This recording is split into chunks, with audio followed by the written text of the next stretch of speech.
encaixar, eles vão dar um jeito de se enrolar sempre depois não tem encaixar. Não é porque eu tenho dificuldade pra pensar no outro cara bem igual.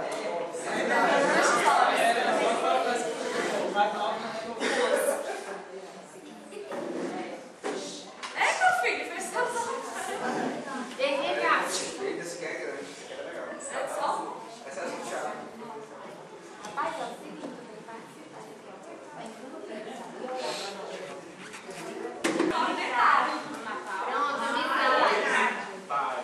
Não, local. Local, mas é um consultório dentário. Pronto.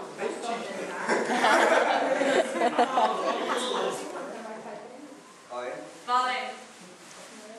Vai com calma, vai com calma. Não precisa ter medo, isso aqui não dói. Não, olha o seu magnífico.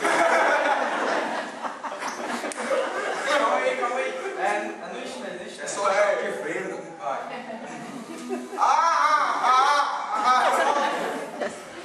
Pronto, não doeu nada, você viu? O que você fez?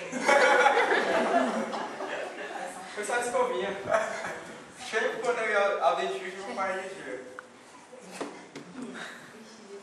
Eu acredito em Papai Noel. Nossa, você merece uma coisa, sabe? De que tipo? Logo o algodão tá gostando. Você merece que o Natal é a festa da luz. Ai que lindo.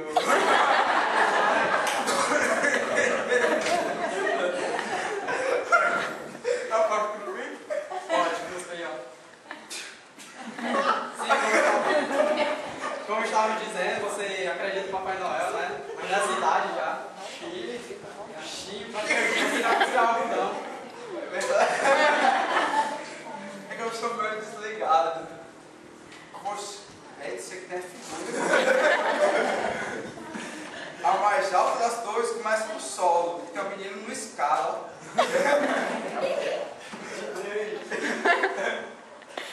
A mais alta das torres começa no solo. É cuspir, pô. Tá bom, vai. E o que é que tem a ver Papai Noel com a escada? Eu sou desde criança. Mas a Papai Noel, né? É, pois é. Mas você já ouviu alguém dizer isso aqui? O quê? O quê?